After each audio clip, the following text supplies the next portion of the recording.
sa main sur notre start-up, le récit du témoignage de l'accélération d'une entreprise jeune pousse. C'est un livre que j'ai écrit il y a 2 ans, le récit d'une histoire rocambolesque de laquelle le Seigneur nous a sortis et qui nous a permis de remporter un contrat à plusieurs millions.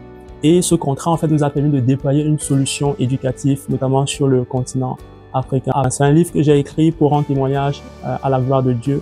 Il est disponible sur Amazon.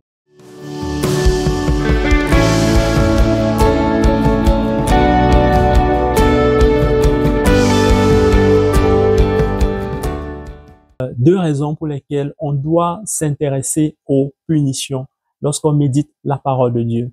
La première de ces raisons, c'est que la connaissance des punitions qui sont arrivées à un peuple, qui sont arrivées à un personnage dans la Bible, la connaissance des punitions, en fait, développe en nous la crainte de Dieu.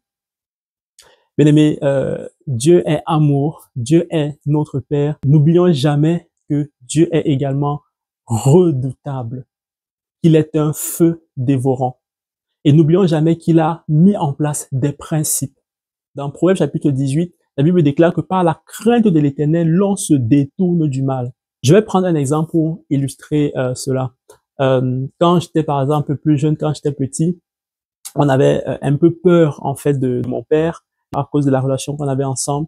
Ça fait en sorte que quand on savait par exemple qu'il arrivait, en fait il y a des choses, il y a des dispositions, il y a des attitudes qu'on n'adoptait plus en fait. L'objectif n'est pas de tendre vers cela, non, en ce qui concerne notre Dieu, mais c'est simplement de dire que le fait d'être conscient, n'est-ce pas, le fait d'avoir une certaine crainte, une certaine mesure de crainte dans notre cœur de Dieu, nous empêche de tomber dans un certain mal en fait.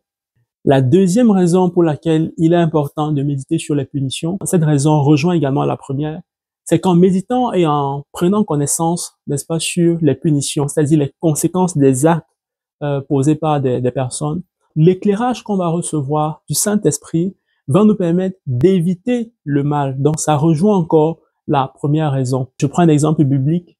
Lorsque David a commis l'adultère avec Bathsheba, s'il savait que l'enfant qui allait être issu de cet adultère allait mourir et que derrière la mort de cet enfant, Uri également allait mourir, et que derrière la mort d'Uri, il devait y avoir un désordre qui allait s'installer dans son royaume. Il y a des punitions, on développe la crainte, on apprend à éviter le mal, et donc on grandit aussi en sagesse. Dans 2 Timothée chapitre 3 verset 16, la Bible déclare que toute l'écriture est inspirée de Dieu et elle est utile pour enseigner, pour convaincre, pour instruire dans la justice. Donc toute l'écriture, les punitions sont dans les Écritures et donc on doit aller chercher ces punitions, méditer dessus et cela va nous permettre également de grandir en sagesse. Je termine avec un dernier point.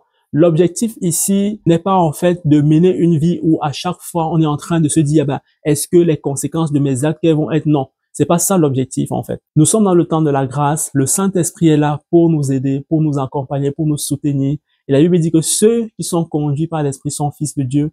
En fait, en marchant par l'Esprit, il y a des situations dans lesquelles il va nous sortir, ou bien il va même empêcher qu'on rentre là-dedans, parce que justement les conséquences, n'est-ce pas, ne seront pas forcément bonnes, ne seront pas forcément du ressort de la volonté de Dieu pour chacun d'entre nous. Par la suite, nous allons prendre en termes d'application quelques punitions dans la parole de Dieu que nous allons regarder un petit peu de près. On va méditer dessus. On va tirer des leçons de sagesse qui vont certainement nous bâtir.